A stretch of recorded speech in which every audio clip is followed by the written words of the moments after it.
अपना उत्तराखंड आप देख रहे हैं, आपके साथ मैं हूं चांदनी धवन। और सबसे पहले बात कर देंगे उद्यान विभाग में हुए घोटाले की, जिसकी सीबीआई जांच होनी है। सीबीआई जांच ऑर्डर में बीजेपी विधायक का भी नाम है। रानीखेत के बीजेपी विधायक प्रमोद नैनवाल का जिक्र सीबीआई ऑर्डर जांच में है। विधायक के भाई सतीश नैनवाल को भी पौधे मिले। हाईकोर्ट के ऑर्डर पर 2402 पौधों का जिक्र है। आपको बताते चले कि उद्यान विभाग में सेब के पौधों में भी घपला हुआ है। रानीखेत के चौबटिया में उद्यान विभाग का निदेशालय है। तो उद्यान घोटाले से जुड़ी ये बड़ी खबर आपको बता रहे, बीजेपी नेता का भी नाम है। बीजेपी के भाई सतीश को भी पौधे मिले और हाईकोर्ट के ऑर्डर में 2402 पौधों का जिक्र किया गया है। राजस्व की और फॉरेस्ट की बहुत बड़ी जमीन, मैं कह रहा हूँ ना, 25 से 30 नाली नाप है और 10 गुना जमीन को जो है कब्जे में लिया गया है। राजस्व की जमीन है। डीएम एक शब्द नहीं बोलती। किसका असर, आखिर किसका क्षय है या किसका संरक्षण ऐसे सफेदपोश नेताओं को है। और हाईकोर्ट ने बकायदा नाम ले लिया कि फलाने विधायक जी ने ये दिया, उनके भाई की जमीन नहीं है, इतनी जमीन नहीं कि जितनी रूट से दी। तो ये सारी चीजें शर्मनाक है और बीजेपी को मेरे ख्याल से कहने के लिए कुछ बचा नहीं है। और लेकिन सीबीआई कितने मजबूती से काम कर पाएगी कोर्ट के निर्देश के बाद भी, क्योंकि डबल इंजन की सरकार है। यहाँ भी बीजेपी की सरकार है और केंद्र में भी बीजेपी सरकार है और नाम बीजेपी के लोगों का, बीजेपी की सरकार के बड़े नेताओं के नाम इसमें है। तो देखते हैं सीबीआई कितनी मजबूती से इसमें काम कर पाती है। देखिए, मैंने ना सीबीआई जांच के तहत जो भी दोषी पाए जाएंगे, पार्टियों ने दोषी को बचाने काम नहीं किया है। ऐसी परिस्थिति जब निश्चित रूप से सामने आती है तो हम उस पर कार्रवाई करते हैं। अभी मैं इतना कह सकता हूँ, मेरी अभी प्रमोद जी से इस संदर्भ में वार्ता हुई है। उनका कहना है कि आम विधायक की तरह हमारी पुश्तैनी जमीन है, पुश्तैनी जमीन पर हमने सेब लगाए हैं, सेब के पौधे अच्छे हुए हैं। इस नाते मैंने एक पत्र जो संबंधित इकाई है उसको लिख के दिया है। लेकिन सीबीआई जांच में अगर कोई भी दोषी इस रूप में पाया जाता है तो हम दोषियों को बख्शने वाले नहीं। हाईकोर्ट ने उद्यान विभाग के घोटाले में जो सीबीआई जांच का आदेश दिया है, उसमें बीजेपी के रानीखेत से विधायक प्रमोद नैनवाल का नाम भी सामने आया है। इससे कई सवाल खड़े हो रहे हैं। न्यूज 18 देहरादून में विधायक हॉस्टल में उनके आवास पर उनका पक्ष जानने पहुंचा, लेकिन वो घर पर मौजूद नहीं है। जैसे ही प्रमोद नैनवाल से फोन पर या आमने सामने संपर्क हो पाएगा तो हम उनका पक्ष भी बताएंगे। लेकिन बीजेपी प्रदेश अध्यक्ष महेंद्र भट्ट का कहना है कि विधायक का नाम अगर इसमें आया है तो सीबीआई इस मामले को जब जांच करेगी, जांच में जो भी दोषी पाया जाएगा उस पर कार्रवाई की जाएगी। लेकिन कुल मिलाकर उद्यान विभाग में विधायक का नाम आने से कहीं ना कहीं कई बड़े सवाल खड़े हो रहे हैं। कैंपस से राकेश रावत के साथ दीपांकर भट्ट, न्यूज 18 देहरादून। देहरादून ले चलेंगे, सहयोगी दीपांकर भट्ट हमारे साथ जुड़ गए हैं। दीपांकर, क्योंकि जिस तरीके से देखा जा रहा है उद्यान घोटाले मामले में बीजेपी विधायक का नाम सामने आया है, क्या इसके अलावा भी किसी और अधिकारी का नाम सामने आ सकता है? और देखा यह भी जा रहा है कि जो सीबीआई की जांच ऑर्डर की बात भी सामने आई, उसमें भी साफ तौर पर जिस तरीके से बीजेपी विधायक का नाम आया है, उससे वाकई कई सारे सवाल खड़े हो रहे हैं। बिल्कुल चांदनी, क्योंकि ये हॉर्टिकल्चर डिपार्टमेंट का पूरा घपला है। लगभग 600 करोड़ से ज्यादा के सेब के पौधों से जुड़ा ये मामला है, जिसमें एक जनहित याचिका लगाई गई थी। अब हाईकोर्ट ने इसमें एसआईटी की जांच को भी हाईकोर्ट ने यहां पर नहीं माना, तभी ये जांच जाहिर तौर पर सीबीआई को सौंपी गई है। अब सीबीआई को जांच करनी है कि हॉर्टिकल्चर डिपार्टमेंट में ये घोटाला कितना बड़ा है। उस वक्त यहां पर निदेशक थे हरमिंदर सिंह बावेजा। मुख्यमंत्री ने जून में उन्हें सस्पेंड किया। उसके बाद जो मंत्री, कृषि मंत्री है गणेश जोशी, उनके जो लगभग कार्यकाल का जो 1.5 साल है, उस दौरान हरमिंदर सिंह बावेजा इस डिपार्टमेंट के निदेशक रहे। कृषि मंत्री इस वक्त मैक्सिको के दौरे पर है, वो लौटेंगे तो उनकी प्रतिक्रिया बाद में सामने आएगी। लेकिन कल कांग्रेस यहां पर पूरे राज्य में अलग अलग जिलों में कृषि मंत्री के पुतले फूंकने वाली है और कांग्रेस की मांग है कि गणेश जोशी जो कृषि मंत्री है, उद्यान मंत्री है, उनका इस्तीफा इसमें होना चाहिए, क्योंकि हाईकोर्ट ने सीबीआई जांच की बात की है। अब बात आती है प्रमोद नैनवाल की। प्रमोद नैनवाल रानीखेत से विधायक है और खास बात यह है कि रानीखेत में ही उद्यान विभाग का डायरेक्टरेट है, यानी हॉर्टिकल्चर डिपार्टमेंट का जो हेडक्वार्टर है वो रानीखेत में है। ये जो पूरा मामला है, सीबीआई का जो ऑर्डर है उसके 27वें नंबर पेज में लिखा गया है कि बेताल घाट जो नैनीताल जिले के अंतर्गत आता है, वहां पर इनके भाई सतीश नैनवाल को 2402 पेड़ सेब के दिए गए और वो 2402 पेड़ के लिए उनके पास पर्याप्त जमीन नहीं थी। तो बाकी जो जमीन थी वो किसने मुहैया करवाई? क्या वो जमीन प्रमोद नैनवाल ने मुहैया करवाई? ये जवाब प्रमोद नैनवाल को देना होगा। और बीजेपी प्रदेश अध्यक्ष का कहना है कि प्रमोद नैनवाल का यह कहना है कि वो जमीन उनकी पैतृक जमीन है जिस पर ये पौधे लगाए गए और इस जनवरी में उन पौधों को वहां पर 1 साल पूरा हो जाएगा। लेकिन सवाल है कि अगर इसमें घोटाला हुआ है और सेब के पौधों में अगर गड़बड़ी हुई है तो क्या ये पौधे सही तरीके से खरीदे गए? पहला सवाल। दूसरा सवाल यह कि कहीं इसका कहीं जो अपना पद है, विधायक पद है, क्या उसका फायदा इसमें उठाया गया? ऐसे बहुत सारे सवाल यहां पर हैं। तो कुल मिलाकर क्योंकि बीजेपी की सरकार है, बीजेपी के विधायक हैं, बीजेपी के शासनकाल में यहां पर हरमिंदर सिंह बावेजा को सस्पेंड किया गया है, साफ है कि घोटाला कहीं ना कहीं हुआ है। हालांकि सीबीआई का भी सीबीआई जांच करेगी, फिर अपनी रिपोर्ट सौंपेगी, लेकिन बहुत सारे सवाल इसमें अभी खड़े हो रहे हैं। चांदनी, बिल्कुल दीपांकर, और ये भी है जब सीबीआई जांच होगी तो ही फिर और कई खुलासे होंगे। दीपांकर, आप हमारे साथ बने रहेगा, अगली खबर पे भी आपका रुख करेंगे। तो देहरादून से स्टिंग ऑपरेशन केस से जुड़ी ये बड़ी खबर आपको बता रहे, मामले में सीबीआई ने पूर्व मंत्री हरक सिंह रावत को समन थमाया है। 7 नवंबर को हरक सिंह रावत को वॉइस सैंपल देना होगा। दिल्ली में सीबीआई हेडक्वार्टर में हरक सिंह रावत को वॉइस सैंपल देना होगा। 2016 में हरीश रावत सरकार में स्टिंग हुआ था, जिसकी सीबीआई जांच चल रही है। तो 7 नवंबर को वॉइस सैंपल देना होगा हरक सिंह रावत को। दिल्ली में सीबीआई हेडक्वार्टर है और यहीं पर आकर वॉइस सैंपल देना होगा।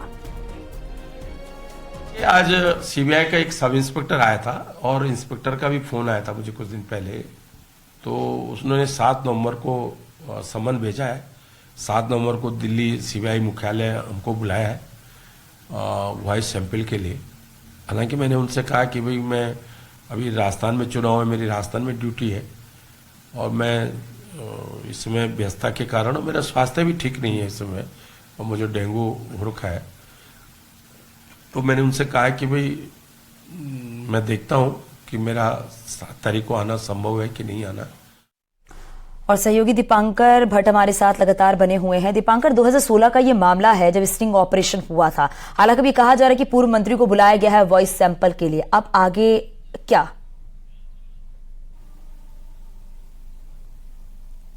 अब बिल्कुल ये 2016 में विधायकों की खरीद फरोख्त से जुड़ा हुआ मामला है। हरीश रावत सरकार उस वक्त यहां पर थी। कुल 4 लोग इसमें आरोपी हैं, जिसमें इस वक्त निर्दलीय विधायक उमेश कुमार, मदन बिष्ट, हरीश रावत और हरक सिंह रावत, ये 4 लोग यहां पर मौजूद। मैं हरक सिंह रावत के घर के बाहर ही इस वक्त मौजूद हूं और हरक सिंह रावत से अब से कुछ देर पहले यहां पर सीबीआई की टीम आई। उन्होंने नोटिस थमाया, हरक सिंह को समन दिया है और कहा है कि आपको वॉइस सैंपल देने के लिए 7 नवंबर को दिल्ली सीबीआई हेडक्वार्टर में आना है। तो क्योंकि ये जांच सीबीआई कर रही है तो अब उन्हें हेडक्वार्टर में जाना होगा। हालांकि हरक सिंह की जो बात थी वो हम सभी ने सुनी कि तबियत सही नहीं है और तमाम इसमें वजहें दूसरी वो बता रहे हैं कि जा पाएंगे या नहीं जा पाएंगे तब तय होगा। लेकिन खास बात यह है कि आज उनको समन मिला है, वॉइस सैंपल अब उन्हें देना होगा। सीबीआई इसमें आगे पूछताछ भी कर सकती है। लेकिन हरीश रावत की जो स्टाफ है उनसे हमने संपर्क किया, अभी उन्हें समन नहीं मिला है। मदन बिष्ट को अभी समन नहीं मिला है। उमेश कुमार को समन मिला है या नहीं मिला यह देखना होगा। लेकिन 2016 का मामला है। एक और खास बात इसमें यह है कि 1 नवंबर को हाईकोर्ट में यह केस है, हाईकोर्ट में इसकी सुनवाई है और हरक सिंह रावत का यह कहना है कि मैं अब वापस इस केस को लेने को तैयार हूं, क्योंकि मेरे कहने पर ही इसकी सीबीआई जांच हो रही थी। तो अगर हरक सिंह रावत इस केस को वापस देते हैं और हाईकोर्ट इसमें एग्री करता है तो फिर यह जांच हो सकता है कि आगे थमे। लेकिन फिलहाल बड़ी खबर यही है कि हरक सिंह रावत को 7 नवंबर को सीबीआई के मुख्यालय में दिल्ली में पेश होना होगा। चांदी, दीपांकर, ये भी है क्योंकि अभी जैसा कि मैंने सुना यहां पर हरक सिंह रावत ने साफ तौर पर यह कहा है कि स्वास्थ्य का हवाला देते हुए उन्होंने ये कहा है कि वो जा भी सकते और नहीं भी जा सकते, यानी कि अभी संशय बरकरार है इस पे।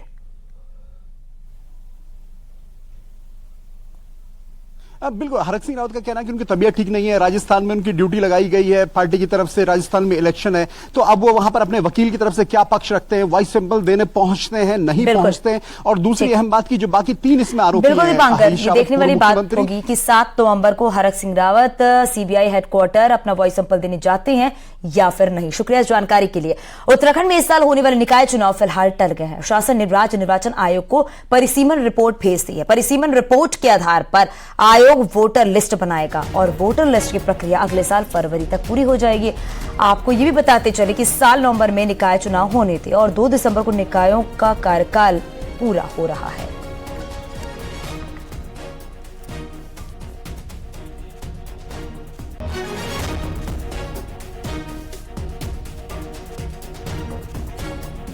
15 नवंबर से दिसंबर 15 के बीच में हो जाना चाहिए था, जो नहीं हुआ है और सरकार ने उसकी डेट खिसकवाई है। अब ये कहते हैं कि 2024 फरवरी में जाके प्रकाशन होगा, तो इसका मतलब तब तक तो लोकसभा के चुनाव आ जाएंगे, तो निश्चित ही अब ये जो हमारे निकाय चुनाव वो नहीं होने जा रहे हैं। और कांग्रेस को इसकी आशंका पहले ही थी, क्योंकि बीजेपी डरी हुई है और बीजेपी नहीं चाहती कि इस समय, क्योंकि विपरीत माहौल है, वो चुनाव में जाए और सांसदीय चुनाव के बाद वो इसमें जाना चाहती थी।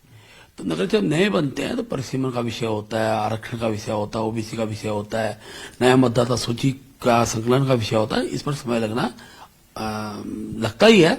और हम क्योंकि दल के अध्यक्ष के नाते मैं कह सकता हूं चुनाव जब भी होंगे हम लोग उसके लिए तैयार हैं। चुनाव होंगे ये सब विदित है। 6 महीने से ज्यादा किसी का कार्यकाल न कम किया जाता न बढ़ाया जा सकता है। और जब भी निर्वाचन आयोग चुनाव के लिए तैयार हो हम चुनाव के लिए तैयार हैं।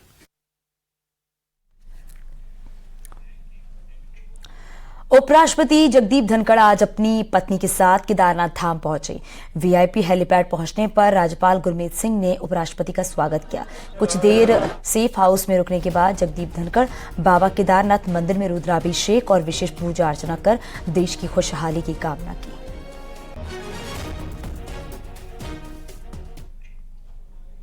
वहीं उपराष्ट्रपति जगदीप धनखड़ बद्रीनाथ धाम भी पहुंचे, जहां उपराष्ट्रपति जगदीप धनखड़ का बद्री केदार मंदिर समिति के उपाध्यक्ष किशोर पवार उपराष्ट्रपति का स्वागत किया है। और इस दौरान उपराष्ट्रपति के साथ उत्तराखंड के राज्यपाल भी मौजूद रहे। उपराष्ट्रपति जगदीप धनखड़ भगवान बद्री विशाल का दर्शन पूजन किया और लगभग 1 घंटे तक बद्रीनाथ धाम में भी रहे।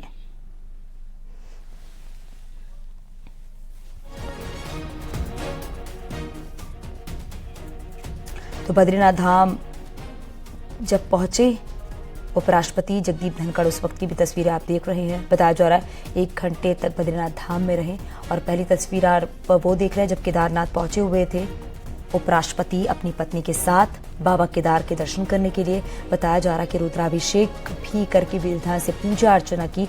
और दूसरी तस्वीर आप देख रहे हैं जब उपराष्ट्रपति जगदीप धनखड़ बद्रीनाथ पहुंचे हुए थे, दर्शन पूजन करके बताया जा रहा है कि 1 घंटे बद्रीनाथ धाम में रहे।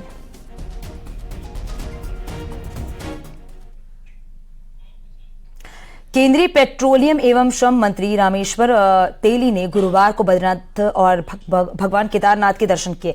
इस दौरान उन्होंने बद्री विशाल की विशेष पूजा अर्चना की और देश दुनिया की खुशहाली की कामना की। पेट्रोलियम श्रम राज्य मंत्री ने कहा कि देश और दुनिया से हजारों की संख्या में बद्रीनाथ धाम और केदारनाथ धाम में श्रद्धालु आ रहे हैं। हजारों लोग देश विदेश से आते हैं बद्रीनाथ धाम में। और आज हमें भी मौका मिला बद्रीनाथ बाबा की दर्शन की। बहुत दिन से इच्छा थी हमें इस मेले का दर्शन करना, बद्रीनाथ बाबा की दर्शन करना, लेकिन आज वो आशा भी पूरा हो गया मेरा। धर्मनगरी हरिद्वार में इन दिनों गंगा बंदी चल रही है, जिसके चलते हर की पैड़ी के ब्रह्मकुंड समेत तमाम गंगा घाट जल विहीन हो गए हैं। गंगा घाटों पर जल न होने से हरिद्वार पहुंचने वाले श्रद्धालुओं में निराशा देखी जा रही है। गंगा में डुबकी लगाकर स्नान करने का महत्व है, लेकिन बेहद कम जल होने के चलते लोग डुबकी नहीं लगा पा रहे हैं। श्रद्धालुओं का कहना है कि उन्हें गंगा बंदी के बारे में जानकारी नहीं थी। वहीं तीर्थ पुरोहित भी यूपी सिंचाई विभाग से नाराजगी जता रहे हैं। उनका कहना है कि यूपी सिंचाई विभाग गंगा में डुबकी लगाने लायक पानी छोड़ने वाले समझौते का पालन नहीं कर रहा है। पहले जल थोड़ा ज़्यादा रहता था, इस बार बहुत कम है, जिससे बदबू का माहौल बना हुआ है और हमें जो है यात्रियों को कराने में बहुत दिक्कत हो रही है। जो घाट में जल न होने के कारण यात्रियों को बहुत दूर भेजना पड़ रहा है। बहुत सोच कर आए थे कि पानी फुल होगा, ऐसे नहाएंगे मजा आएगा, ऐसे बहुत सोच कर आए थे, लेकिन आने के बाद ऐसे कुछ नहीं लगा। पानी का कमी है, थोड़ा गंदा पंदा भी है और मेंटेनेंस वगैरह कुछ अच्छा नहीं लगा हमको। नीचे वेट करिए, उतना इतना भी नहीं है पानी। जब शुरुआत में बंद हो गई थी तो दोबारा जल छोड़ दिया गया था और अब हमने उनको थोड़ा कड़ाई से इस बात के लिए कहा है कि अगर आपने इस बार भी अगर ये जल नहीं छोड़ा तो फिर हमें कोई निर्णय लेना पड़ेगा।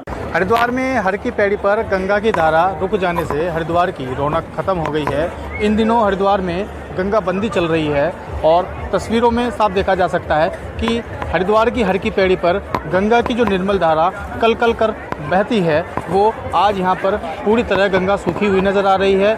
आज चंडी चौदस का पर्व भी है और चंडी चौदस के पर्व पर लोग गंगा में स्नान करने के लिए पहुँचते हैं। आज तुलनात्मक रूप से हम देख सकते हैं कि भीड़ भी नज़र आ रही है, लेकिन दूर दूर से पहुँचे श्रद्धालुओं में काफ़ी निराशा नज़र आ रही है क्योंकि हरिद्वार में लोग डुबकी नहीं लगा पा रहे हैं। तस्वीरों में देखा जा सकता है कि किस तरह से बैठकर या लेटकर लोग जो हैं वो गंगा में डुबकी लगाने का प्रयास कर रहे हैं, पुण्य कमा रहे हैं। हर साल दशहरा से लेकर दीपावली तक ये गंगाबंदी की जाती है। यूपी सिंचाई विभाग के द्वारा मेंटेनेंस वर्क के लिए ये गंगाबंदी की जाती है और हर साल इस तरह का टकराव तीर्थ पुरोहितों और यूपी सिंचाई विभाग के अधिकारियों के बीच बनता है। पुरोहितों का कहना है कि गंगा में डुबकी लगाने लायक गंगा जल देने का एक अनुबंध तीर्थ पुरोहितों की संस्थाओं के द्वारा हो रखा है, लेकिन यूपी सिंचाई विभाग के अधिकारी इसका पालन नहीं कर रहे हैं। हालांकि अधिकारियों का कहना है कि 3 दिन पहले ही गंगाबंदी की गई है और इतना जल गंगा में दिया गया है ताकि श्रद्धालु डुबकी लगा सके। न्यूज़ 18 पुलकित शुक्ला, हरिद्वार। और यहाँ रुकेंगे छोटे से ब्रेक के लिए, चलते लौटते हैं।